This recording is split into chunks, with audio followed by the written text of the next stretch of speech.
guys! Welcome back to my channel. So for today's video, nandito na nga tayo sa Hong Kong. No? It's our first day. So ipapakita ko muna sa inyo yung aking first hotel.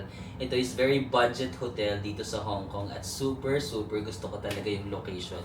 Like less than 5 minutes walk lang siya from Causeway Bay. Tapos kanina, kung napanood nyo yung last na vlog, no, kasama ko si Anson dito. Tapos nag-explore nga kami dyan, kumain-kain kami. Super ganda ng location. As in, like, konting lakad lang. Wala pang mga 5 minutes. Siguro mga 2 to 3 minutes walk lang dyan. Tapos nandyan na yung mga shopping area. Alam niyo naman yung Causeway Bay, no? Shopping area, street food. Ang madaming tao. Sobrang busy.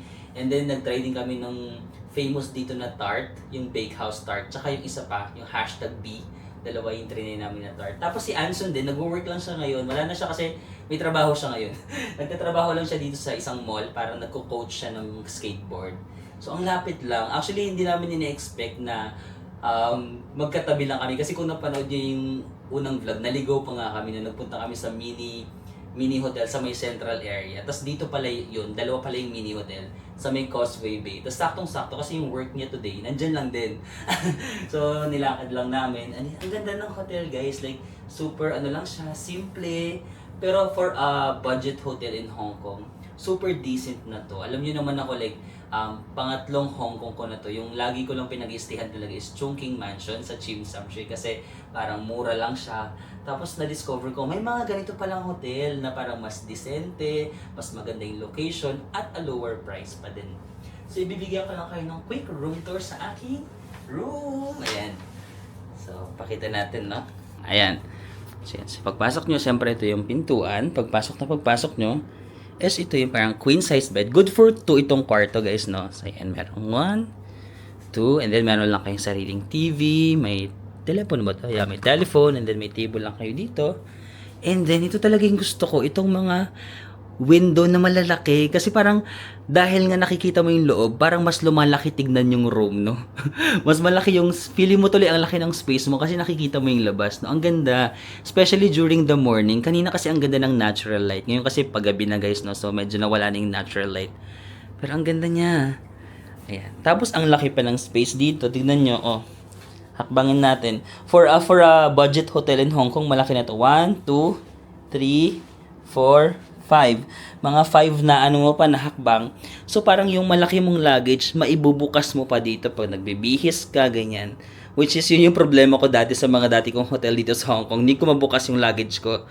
Pero ngayon, ang ganda. Tapos pwede mo siyang ilagay yung luggage mo dun sa ilalim.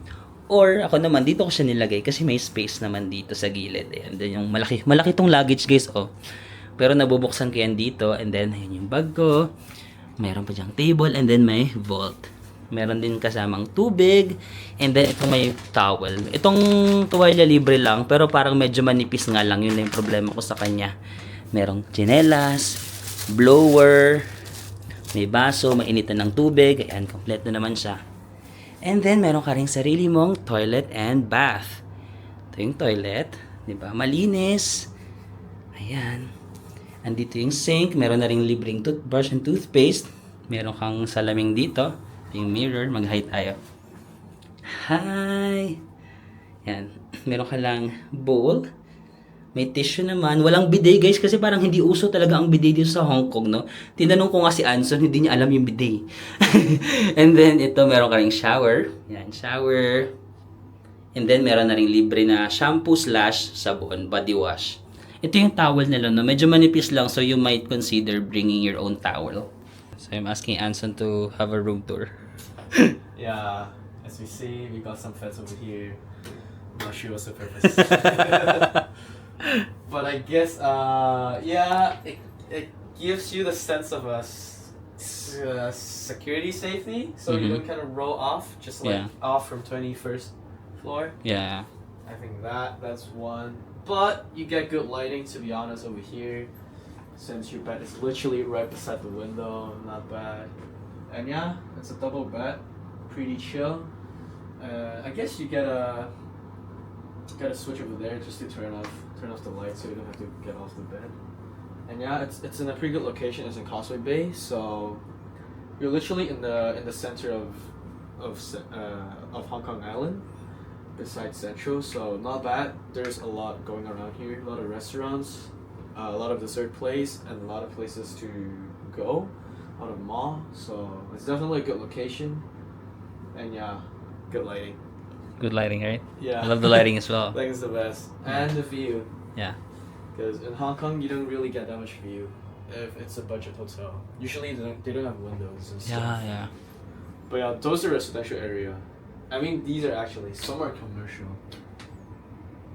And yeah, that Lee Le Motai, it's like Lee Garden, I think that in English, is actually a mall over there. Like there's a lot of luxury brands over there, like Gucci, MS, LV. So yeah, has a bit of everything, and a lot of restaurants down below. So you won't be hungry at night, at least. Which is good, yeah. I love Yeah, which is good. But yeah, you can kind of see like the old buildings of Hong Kong, like how really it is back then. Well, this is not really that old, but still, you can kind of see it. Like those cables hanging out, those air conditioning hanging out of the window. Like those are, I'm not sure is it just from Hong Kong, but I do see a lot of these in old Hong Kong buildings, which I do enjoy sometimes actually. Like I'll take pictures of them. 'Cause Okay. I do think it looks good to me. Like I like old stuff, like vintage stuff. Oh, really? Yeah, and it does look vintage, so yeah, I'm happy to have such a view plus good lighting. Good lighting. Again, that's what we love, the good lighting. Yeah, The good natural light, no? Right? Natural Yeah. light. So we don't have to carry lighting supplies as a content creator. Yeah, it's just so much work. Diba? Ang saya, guys. Ang ganda talaga. Gusto ko talaga yung yung ilaw. Gusto ko yung bintana. Ayan. Okay, guys. So this hotel is called Mini Hotel Causeway Bay, Hong Kong. No? So nabook ko lang din siya sa Klook, of course, using my discount code Marvin sa Mako Klook. For as low as 2,700, makakabili. For as low as 2,700, makakakuha ka na ng room mo dito sa Mini Hotel Causeway Bay, no? For 2,700 per night, guys, that's good for 2. Sobrang mura na yun. Dito for Hong Kong standard. Kasi sa Hong Kong talaga masisikip yung mga hotel. Tapos merong mga mura pero hindi ganun kalinis or hindi maganda yung location. But this one, like decent, okay yung location talaga, and then malinis. I think for 2,700, good for 2. Okay na yun. Balik, magkano yun? Kung i-divide mo, 2,700 divided by 2. 1,300 pesos, 1,350 per person, di ba? Not bad. But this one kasi nasa higher floor ako, tapos ito nga pinili ko kasi itong maganda yung bintana. I booked this for 4,800 pesos per night. So, kung dalawa kayo, para mga 2,400 pesos per person. Medyo mas mahal siya compared sa ibang mga rooms sa baba. Pero kasi, you get what you pay for naman eh. What you pay for, what you paid for. What you paid for, no? So, ayan. And then, sige, itry pa natin na explore ko anong meron sa baba, meron pa nung common area. And then, lakad-lakad tayo dito sa kanyang neighborhood para if ever pupunta kayo dito or gusto nyo, malaman nyo kung anong mga pwedeng maganap dito sa may Causeway Bay area. First time ko mag-hotel along Causeway Bay area. And ang ganda pala ng location, no? Ang busy siya dito. Tapos parang okay yung neighborhood, like medyo modern, ma-shopping, ganun, pero may mga street food pa din. So tara, baba tayo para makita natin yung neighborhood. Let's go! Tara guys, so explore na natin yung vicinity siguro nitong hotel, tapos mag-dinner na lang din tayo. Hindi na makakasama si Anson sa akin today kasi may trabaho talaga siya ngayon. May trabaho pa siya ngayon. Actually, wala talaga sa usapan namin na magkikita kami today kasi sabi niya may work siya nga. Tapos sabi ko okay lang, naintindihan ko naman, pag trabaho naman, wala akong say doon. Like, trabaho mo yan. Like, hindi ako magde-demand na, tara kita tayo kung may trabaho ka. Sabi ko, okay lang kahit sa free time mo na lang. Tapos parang yung free time niya lang kasi is parang yung malapit na akong umuwi. Parang mga 8 ba yun? November 8. Basta yung last few days ko na lang. Sabi ko, doon na lang tayo magkita pag wala ka ng trabaho. So, ngayon pinilit niya lang talaga yun na parang masundo ako sa hotel, tapos mag-bonding lang kami saglit. Kasi nga, busy talaga siya sa week na to. Nasabi niya na sa akin dati na busy siya sa week na to kasi marami siyang mga family events, tapos may mga trabaho nga siya. But, thankful naman ako na somehow, di ba, nag-alat pa rin siya ng time para makabanding tayo. Pero, baka makakasama ka ulit siya kapag yung mga pauwi na ako, kapag wala na siyang trabaho. So, tara, let's go. Baba tayo. Mag-withdraw pala ako. Wala akong pera. Alam mo, nakakaya kanina kasi wala akong winidraw na pera, no. So, parang si Anson yung nagbabayad lagi ng mga kinakain namin. So, nahihiya ako na parang baka isipin niya palibre ako. Alam mo yun? Baka isipin niya palibre ako. Pero sinasabi ko naman sa kanya, bayaran kita or parang transfer ko na lang sa'yo. Kasi wala talaga akong cash, di pa ako nakapag-withdraw. Tapos sabi niya, wag na, ganyan. So, parang nakakaya naman. Kasi kanina, di ba, naligaw kami nilang hotel, tapos nag-Uber kami. Wala akong Uber na app. So, siya yung nag-book, Uber niya yun. Ang mahal pa ng taxi dito sa guys. Ang mahal ng taxi dito sa Hong Kong, tapos na-traffic pa kami. So, I'm not sure kung magkano yung binayaran niya dun. Tapos, noong kumain kami dun sa noodle house, kasi wala silang card dun, cash lang. So, siya na naman nagbayad. Tapos, dun sa isang tart, yung unang tart ako nagbayad. Tapos, sa pangalawang tart, nag-insist na naman siya na siya yung magbabayad. So, parang, sabi ko, shoot, mag-withdraw na nga ako ng cash. Kasi may mga instances na kailangan ko ng cash. Tapos parang nakakahiya naman kung palibre tayo ng palibre. Baka isipin niya na palibre tayo. hindi magandang image, no? Hindi magandang image. At ayoko rin ng ganun. Gusto ko parang kapag siya nagbayad ng ngayon, gusto ko mamaya ako naman magbayad. Parang salitan ba na bayad? Ayoko nung parang laging isa lang yung nagbabayad kasi wala lang, parang hindi maganda, no? So, mag-ano lang ako, mag-withdraw lang na lang ako. Kahit ayoko talaga sana mag-cash, pero parang kailangan pa rin sana ng konting cash. Mag-Gcash card lang sana ako, pero mag-withdraw na lang ako guys kasi parang kailangan din pala. Guys, naisipan ko ba, gusto niyo ba ng demo na nabubuksan dito yung maleta ko? Ayan. Ano gusto ko ipakita sa inyo para may proof ako na okay yung space ng hotel na to. Ayan, mabubuksan. Kaya niya talaga mabukas yung aking maleta dito. Nakikita niyo ba ako? Kita? Ayan, kita naman. Ayan. May space ka pa nga dito makadaan eh. Ayan. Mas malaki na tong maleta ko ha. Ayan.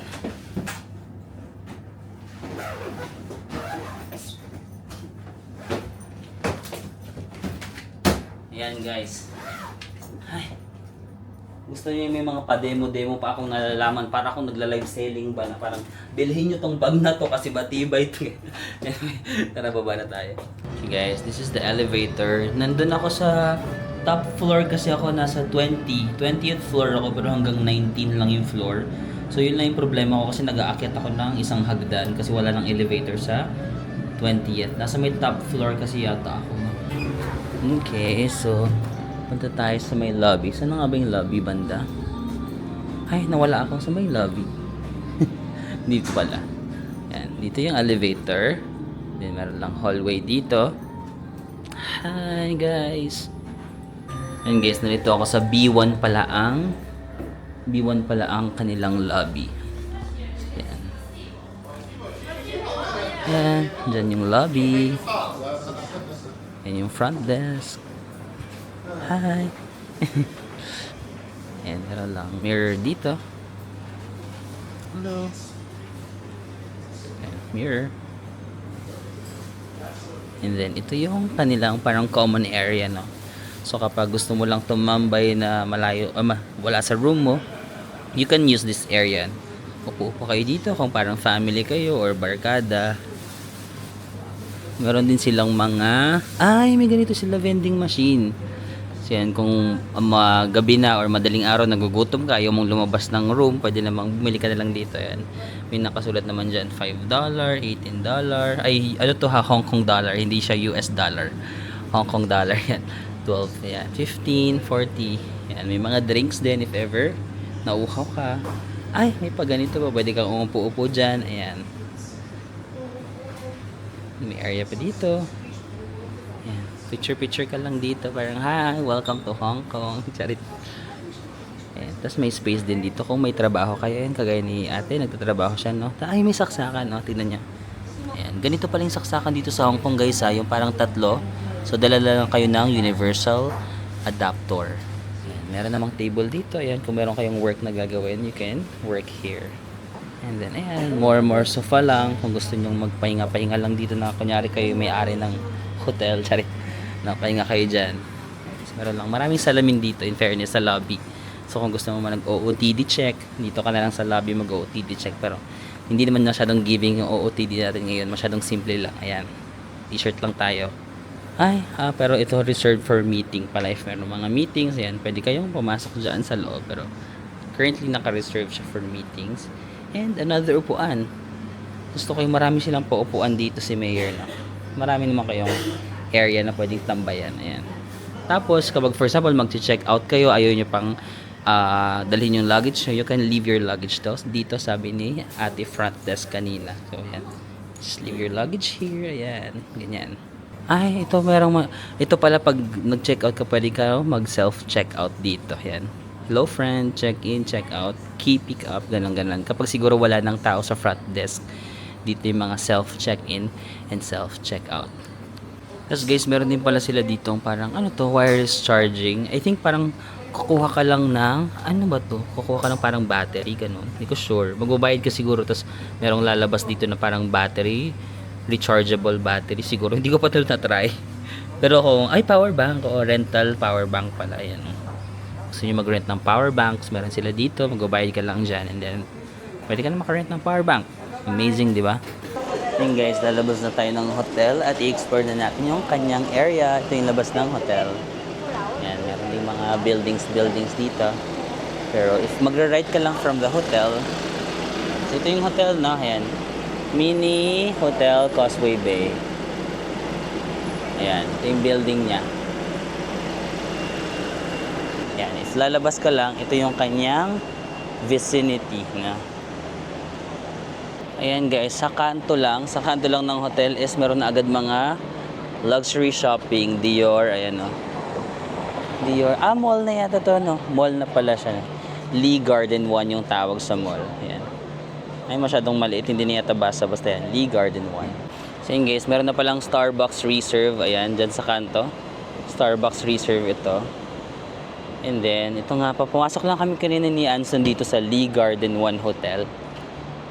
Tapos pagpasok namin dyan, paglabas namin, yun na yung busy area. As in, super lapit niya lang sa busy area ng Causeway Bay. Tapos shortcut pa siya kasi malamig dito sa mall. Let's go!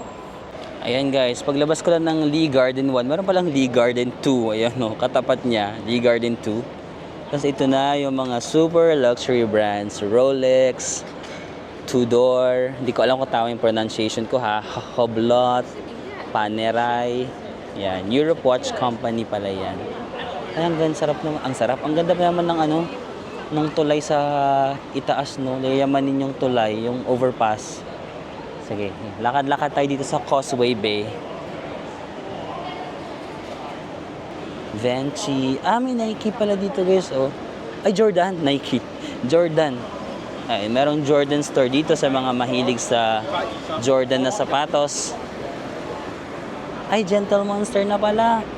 Gentle Monster, sa mga mahilig naman sa shades na Gentle Monster. Cute. Yan guys, this is Causeway Bay at night. Makit din pala yung Causeway Bay area. Ayan, ano to? Yan, sa mga mahilig mag-shopping. Parang gaganda nyo, no? Ganda ng mga jacket. Ito, mga pang-autumn na or winter. Cute, di ba? Sila pa. Ay, ayun na pala. Diyan kami kumain ni Hanson kanina. Ito na yung sikat na guys. Malapit lang pala. Yan na yung sikat na bake house. Yung tart. Yung kinain natin na tart kanina, no? Okay. Actually, I had it quite a lot of times, but here's... Pero sabi ni Anson, nagsosold out daw sila ng mabilis eh. Hindi ko lang sure kung meron pang tart. Ayan na siya, itong bake house. Bake house. Tapos ayan, dyan na nag-work si Anson. Ewan ko kung nandyan pa siya, baka nandyan pa siya sa Haisan yan. Haisan Place, itong mall na to. Ayan, di ba makikita niyo merong mga, nasaan ba ako? Ayan. Ito di ba yung bubong na yan na parang colorful. Dyan yung skate park sa taas niyan. Dyan si Anson, nagtuturo siya. Ayan, makute din pala yung Causeway Bay, no? Busy area. Pero, makute. Ayan, tingnan natin kung may tart pa. Mahaba pa rin yung pila dito sa bake house eh. Ala, parang wala na silang tart. Saan ba yung tart nila? Nawala na yata. Baka naubos na yung tart nila nga. Ay, ang busy rin sa area na to. Diba ito yung Haisan Place. Ayan. Diyan nagtuturo si Anson. Dito, sorry. Huwag na nga tayo magturo-turo. Makakaano pa tayo ng ibang tao. Ang busy, oh. Tignan niya. Oh, diba? Good luck. Shibuya Crossing. Daming tao ah. Yan, Sasa girl. Ano ba yung Sasa? Ano yan? Mga pabango. Ay, mga pabango. Sabi nila mura daw yung pabango dito sa Hong Kong. Check nga natin kung mura talaga. Pwede bang mag-video dito? So yun guys, parang mura din dito sa Sasa, no? Parang pabango siya. Kaso bawal daw kasi mag-video sa loob. Nagpaalam na ako baka kasi pagalitan ako, di ba? Medyo masungit yung mga taga Hong Kong. Ayoko pagalitan. So nagpaalam na ako, can I take a video? Hindi daw pwede. So, pero chinek ko ang mga Blue de Chanel nila. Para mga 6,000 pesos lang. Parang feeling ko mura pa rin siya kasi kung sa Philippines siguro mga 9,000 pesos yung ganun or mga 10,000 pesos. Dito 6,000 lang. Kasi yung mga Gucci nila parang mga ano lang 5,000 o 4,000 lang yata ganun. Tsaka yung ano nga ba yung isa kong tinignan? Yung sikat pa na isang pabango, nakalimutan ko na. Basta mga 4,000 lang siya na parang feeling ko kapag sa Philippines mga 7,000 siya. Ganun. So I'm not sure lang kung legit siya, pero mukha namang legit, no? Mukha namang original yung mga pabango nila. Or baka mura lang talaga yung pabango dito sa Hong Kong. Ayan, nasaan na ba ako? Lakad-lakad lang ako guys, actually. Wala akong plan, pero lakad-lakad lang tayo dito sa Causeway Bay. Kasi hindi ko to na-explore dati guys, yung Causeway Bay. Sa mga previous Hong Kong ko, hindi ako nagpupunta dito. Okay din pala yung area na to. Ayan. Ang Hong Kong guys, parang lagi siyang matao, no? Ayan. Parang super busy city niya. Parang lahat ng tao busy, naglalakad, nagmamadali na parang maraming bawal ka mag-chill dito. No? Bawal yung chill na tao. Dapat ano ka dito, laging busy ka rin. Ito yung tram, guys. Ayan. May mga dumadaan na tram dito sa Hong Kong. One of these days sakay tayo. Ang cute ng tram. Ang cute. Sa lakad. Ang daming tao. So lakad-lakad pa tayo ng konti, makikita natin ang Times Square. And meron din Times Square dito sa Hong Kong pala. Kala ko sa ano lang, New York ba yun, yung Times Square? Ayan. Times Square. Ay, dito kami kumain ni Anson. Saan ba yun? Dito kami kumain ng noodle kanina ni Anson guys, no? Nakalimutan ko yung pangalan pero baka nabanggit ko sa last kong vlog. Parang, di ba ito Times Square, tapos nandito, dumaan lang kami sa Eskinita. Ito, dito ba, Omega. Tapos, itong Emperor. Sa Eskinita na to, dumaan lang kami, tapos left. Unang left lang, nandyan na yung noodle house na kinainan namin. Punta tayo sa may Times Square na area. Ayan. Gusto niyo ba pumasok tayo sa Times Square? Mall ba tong Times Square? Tara, pasok na tayo. Hindi pa ako nakapag Times Square din dito sa Hong Kong. Ang daming tao, no? Ayan, sino naman? Naruto. Ayan si Naruto, guys. Kago Bush. Ano nga ba yun? Kago Bush. Ano yun? Nakalimutan ko na yung technique ni Naruto. Kago Bushin ba yun? Kabugish. Wala. Alam. Di ba merong technique si Naruto yung Kabugishin technique? Thank you. Ano nga ba yung technique ni Naruto, guys? Kabugishin technique. Nga ganun siya. Ayan, Times Square. Ang ganda ng lighting dito. Pag ganito, against the light, no? Ganun na lang. Ganun lang ako maglakad. Ganun lang tayo maglakad para maganda yung lighting. Ay, tara, pasok tayo. Hindi ba ako nakapag Times Square? Ayan, merong 4 na escalator. Ayan, Causeway Bay area. Okay guys, so apparently Times Square is another luxury shopping mall, no? Yan, Bottega Veneta, Chanel, Dior. Alam mo ang Hong Kong kasi pang shopping kasi talaga siya eh. Parang if you want ng mga affordable na shopping, Mongkok, no? Mongkok yung parang ladies market doon ganun. Pero if you want high-end and luxury shopping, dito Causeway Bay, no? Causeway Bay area is the place to be. No? Daming luxury brands dito. Ay, ang laki pala nitong mall, oh. And kaya maraming nag-Hong Kong para mag-shopping, no? Kasi marami talaga ditong shoppingan. Pero hindi kasi siya, it's not my thing, but if it's your thing, tingin naman ng pera. Bigay-bigay din. Para dami mo naman pera pang shopping. Bigay-bigay din pag may time. Here's my Gcash. Charot. Ayan, may Zara. Doon tayo sa Zara. Parang afford natin yung Zara. Try nga natin sa Zara.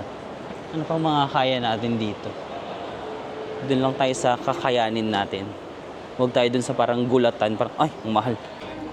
Ito guys yung mga presyo nila sa Zara, no? So itong parang mga pang-autumn or pa-winter na ba? Cute din yung kulay nito. 4,000 HK dollar. Mga, magkano kaya yun? 3,000 pesos siguro. Not bad. Not bad kasi Zara na yan eh. Di ba? Mahal talaga sa Zara. Pero kung 3,000 pesos, okay na yan. Ganyan din naman yung mga presyo sa Pilipinas. Or baka mas mahal pa. Di ko sure. Ayan. Pero parang puro pang babae lang yung area dito ng Zara. Wala silang pang lalaki. Ito, ang mahal naman ito. 3,000 pesos yung pantalon na to, no? Ito mga, magkano to? Mga 2,000 plus. 329 HKD. Mahal, no? 2,000 plus pesos. Ito guys, ito yung for men. Ito. Ay, parang nakita ko to sa... Saan ko ba ito nakita? Korea ba yun? This is... Ay, ang mahal. 800 HKD. 6,000. No? 6,000 pesos. Ang mahal. Pero kung afford nyo naman or kung gusto nyo naman, go for it. Hindi ko naman kayo pipigilin kung gusto nyo. Ayan. Ito rin. 700 HKD. Ay, ito. Panalo. Terno na sila. Ayan. Terno. This is tumataginting na 800 HKD. Kano yan? Mga 6,000 din siguro. So yun guys, naglalakad-lakad lang ako around the area. Merong mga H&M, kung anik-anik lang. Yan, parang ang busy nung ang busy ng area nitong Causeway Bay. Parang kahit saan ka maglakad, no? Busy. Ay, may McDo doon, no? Gusto niyo ba mga McDonald's? Saan tayo magdi-dinner? Check nga natin yung H&M. Gusto niyo bang i-check?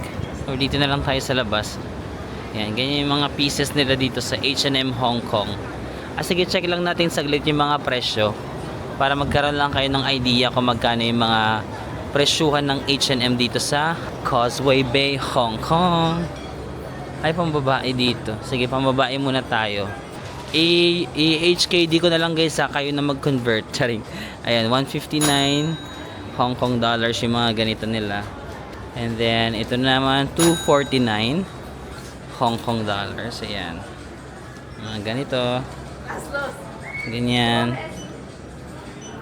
Itong pants, 249 Hong Kong dollars. Ay, hindi pala siya pants, parang palda. Palda na mahaba. To 349 Hong Kong dollars. 2,600 pesos. Ito. 2,600 ito. Yan guys, pero yung mga pang winter nila, medyo mura lang, no? Ito oh. Yung mga white na ganito, 179. Magkano yun? Mga 1,300 pesos, no? Not bad, no? Ito mga pang winter ng babae, 1,300 pesos lang. Sabi ko guys, lalapitan ko sana to kasi sabi ko, wala, parang maganda yung jacket na to. Ayan. Tapos pagtingin ko, 1,790 Hong Kong dollar or mga 13,500 pesos, no? Out of range. Pero maganda sana siya, oh. Stylish ba? Ito guys, feeling ko ito mas affordable, 249 lang. Mga ganitong jacket, mga 1,800 pesos. Sakto lang, no? Parang sa Philippines lang or mas mura yata ng konti. Hindi ko sure. Matagal na akong hindi nagsha-shopping sa Pilipinas eh. Ito 349, mga kano yun, 2,800 siguro yung mga jacket. 199 or 200, magkano yung 200? 15, gano'n, 1,500 siguro. Ito cutie, magkano? 249 lang, 1,800 lang. Cutie na pang autumn or pang autumn winter. So yun guys, naglakad-lakad lang ako ng konti dito sa may Causeway Bay and then may nakita akong park. It's called Victoria Park. Yan, may mga nagja-jogging lang. Tapos meron palang bay dito. Parang Causeway Bay. Kasi kaya pala tawag Causeway Bay. No, kaya siya tinawag na Causeway Bay kasi bay pala siya. So parang may nakita ako sa mapa, nagtitingin-tingin ako sa mapa. Kasi si Anson sabi niya kanina, punta ka daw sa park. Hindi ko masyadong na-remember yung sinasabi niyang park. Pero feeling ko ito na yun. Kasi may park dito, Victoria Park. Tapos sabi niya, meron daw Ferris wheel na malapit dito sa may... Kasi hindi siya makakasama, no? So parang nagre-recommend na lang siya ng mga pwede kong gawin today. Sabi niya, meron daw Ferris wheel na pwedeng sakyan dito. Hindi ko mahanap yung Ferris wheel. Ayan, pero parang may dagat na nga. Ito sa mapa, oh. Diba dagat na yan? Ito ako dyan sa itong blue. Tapos ito yung green. Itong green na to, yun yung park. Yung blue na ganun, yun yung parang bay area. Harbor Bay. Ay, Causeway Bay. Harbor Bay. Causeway Bay. Tara, punta tayo dun sa Causeway Bay. Lakad-lakad na lang tayo dito sa park. Yan guys, dito sa Victoria Park may mga basketball courts lang. Yan, pwede kayo maglaro-laro dito. Yan, may mga marami din nagja-jogging. Yan, lakad-lakad lang ako dito. Parang yung energy ko today masyadong not giving kasi ang aga ng flight ko, diba? Nung habang alas 8, so umalis ako ng bahay 4 AM. Tapos nakatulog ako alauna na. So parang ang tulog ko lang is 1, 2, 3, 4. 3 hours lang yung tulog ko, no. So parang hinantok ako tonight. Tapos kaninang umaga pa, di ba, skateboard pa kami ni Anson. And then dahil pa naming energy ginawa kanina. So parang naubos yung energy ko. Sabi nga ni Anson, punta daw ako sa LKF kasi meron daw ngayong Halloween costume or Halloween party kasi November 2 ngayon, tas Sabado. May mga nagko-costume daw doon. Maganda daw pumunta doon. Iniisip ko kung pupunta ako kasi yung energy ko talaga not giving. Parang gusto ko matulog, ganun. Tapos yung bukas kasi yung hotel ko is lilipat ako dun sa LKF, yung mismong area na yun. Doon yung hotel ko bukas. So sabi ko bukas na lang ba ako pupunta, no, para isahan na lang. Pero kasi baka bukas wala na yung Halloween party. So sayang naman, no, kung hindi natin. Anong oras na ba? It's currently 8:30 or siguro mag-dinner ako. Baka bumalik yung energy ko pag nag-dinner ako. Dinner muna tayo, guys. And then try natin kung may energy pa ako pumunta dun sa Halloween something. Mga 11 daw ako pumunta kasi usually mga ganun ng oras na parang masaya-masaya na. But my energy is not giving tonight. Sige, try natin mag-dinner. Baka bumalik yung energy ko pag nag-dinner tayo, no? Hanap lang ako ng kakainan. Pero basically naglalakad-lakad lang naman ako dito sa Victoria Park. Ikot-ikot lang ako kung ano yung mga pwede makita dito. Basically park siya na hayahay, no? Medyo malamig dito kasi mapuno siguro and wala masyadong pollution. Ayan, ang dami parang nangyayari dito. Maraming mga sports, eme. Nag-IG story pala ako nung kakadating ko sa Hong Kong. Tapos nandun nga si Anson ngayon sa IG story ko. Pero guys, huwag nyo kaming tuksoin. Like as in tropa lang kami. Like tropa lang talaga. And my girlfriend si Anson, straight si Anson. So wag tayong dilulo, no. Nag-enjoy lang ako dun sa tropahan namin. Kasi parang yung vibe namin nagkakasundo. Yung parang pag magkasama kami masaya lang, ganun, happy lang. Walang something, wag tayong dilulo. Ayan guys, dito sa Victoria Park meron pa silang pag ganyan. Oh, ang lawak. Ano ba yan? Ah, football. Ayan, may football field pa sila dito sa Shalyamanin. Umaambon na. So siguro balik na tayo dun sa may area namin, sa may Causeway Bay, dun sa may city talaga. Kasi baka biglang bumuhos yung malakas na ulan. Mababasa tayo. Umaambon na. Wait lang guys, tatakbo lang ako saglit, ha. Guys, so nag-withdraw ako dito sa Bea Bank. Kaya yung sa likod ko na ATM, it's called Bea Bank, gamit yung aking GCash Visa card. And then super ganda ng rate. Like nag-withdraw ako ng 1,500 Hong Kong dollars. Chinay ko magkano ba yung 1,500? Equivalent to 11,256. Tapos yung nakaltas lang sa GCash ko is 11,280. So 11,280 minus 11,256 equals 24 pesos. Ganun lang yung charge nung withdrawal ko sa GCash Visa card. Ang ganda ng rate. Mas maganda pa kaysa magpa-exchange kayo ng money na US dollar, ganun. Mag-GCash na lang talaga kayo, guys. Ang ganda, natutuwa ako kasi dati pag nagwi-withdraw ako ng ibang ATM, usually ang charge mga 1,000 pesos, 800 pesos. Ito 24 pesos lang. Sobrang ganda, no? Or di ko alam kung dahil sa bangko, maganda rin yata yung bangko. Bea yung pangalan, guys. Bea, parang Bea Benene, Bea Alonso, Bea ano pa? Wala na akong maisip na Bea. Basta ganun, Bea na name. Ang ganda. So yan. Napilitan ako mag-withdraw kasi nga parang minsan kailangan ko ng cash sa mga street food. Tapos may nakita akong street food na gusto kong kainin. So nag-withdraw ko. Pero ang ganda guys, highly recommended ang GCash Visa card. Maraming tumitingin sa camera na gumagano. Ano yung nangyari dyan? Anong ginagawa mo? Ito, parang gusto kong bumili ng dim sum. Check nga natin kung parang masarap siya.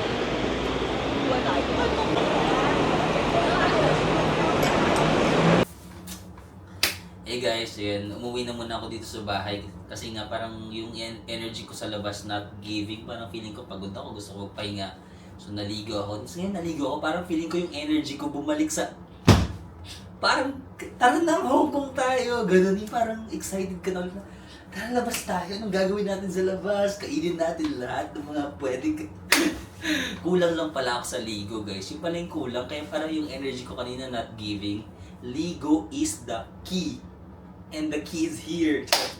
Anyway, bumili na ako ng mga pagkain sa labas kasi nga wala akong energy. So, tinake out ko na lang. Papakita ko sa inyo yung mga binili ko na pwede nating kainin. Okay? So, are you ready?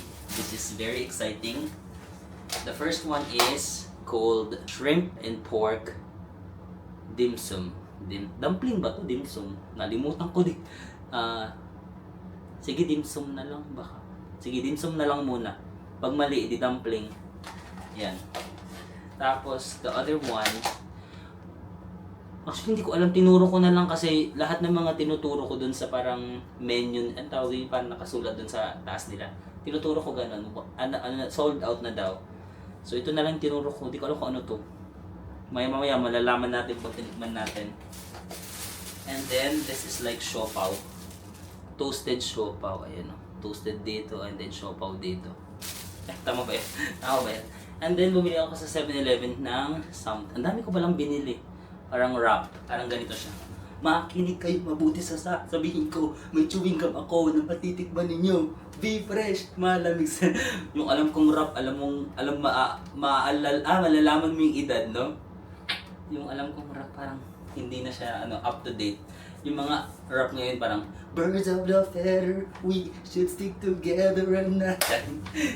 Taas naman ang energy ko talaga, nakaligo na kasi. Let's go, tara, kain tayo. Boom. Unahin natin yung pork and ang dami nating handa, no? O, meron tayong 4 na pagkain. Sakto ang si-celebrate tayo kasi naka 85,000 subscribers na tayo! Woo! Ang dami nating handa. May dumplings, may siopaw, may isa pa na hindi natin kilala, and then may wrap. Ganda. Pero, kidding kasi guys, para nakakatuwa kasi Hong Kong, pinakauna kong vlog na ginawa is Hong Kong Disneyland. Ang cringe. Ang cringe nung pinakauna kong vlog, parang, pangit. Tapos, wala pang subscriber nun, pero may mga nanguuto na sa akin na parang, uy, pwede ka mag-vlog, uy, nakakatawa ka, mag-vlog ka na. So, ako naman naniwala ako. So, maraming salamat dun sa mga pinakaunang nanood sa akin, na inuto nyo talaga ako. Sa panguuto nyo, naniwala ako ngayon, 85,000 subscribers! Tara, nakainin muna natin ito, guys. No? Cheers tayo. Cheers to 85,000. Cheers. Subo. Sarap, di ba? Okay.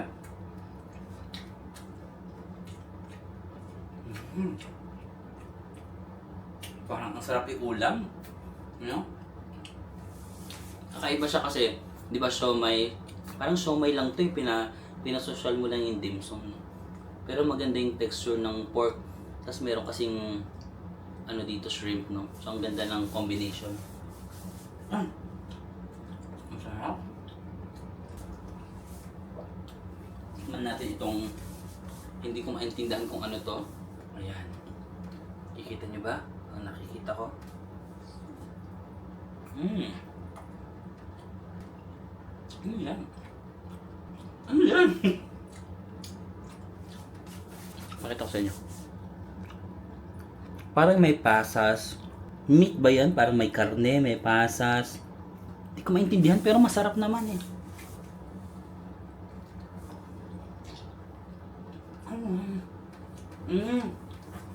Parang yung gusto niyang mangyari, gusto niya maging embutido. Embutido, alam mo yun, di ba embutido, may karne, may pasas, di ba ganon? Pero parang may nangyari along the way na hindi siya naging embutido. Parang embutido yung dapat na goal, may nangyari along the way, tapos parang hindi siya natuloy sa pagiging embutido. So, naging ganito siya. I'm not sure kung anong tawag sa pagkain na to. Basta parang muntik na siyang maging embutido kung wala ng mga humad lang. Kaso baka nagkaroon ng mga problema, ganyan. Basta parang ganun. Almost imbutido na siya. Parang gusto ko ng kanin sa mga kinakain ko. Ang kanin na lang natin is toasted siopaw. Try natin ang toasted siopaw. Kasi medyo lumamig na kasi naligo pa kasi ako. So nawala na tuloy yung kanyang init kanina.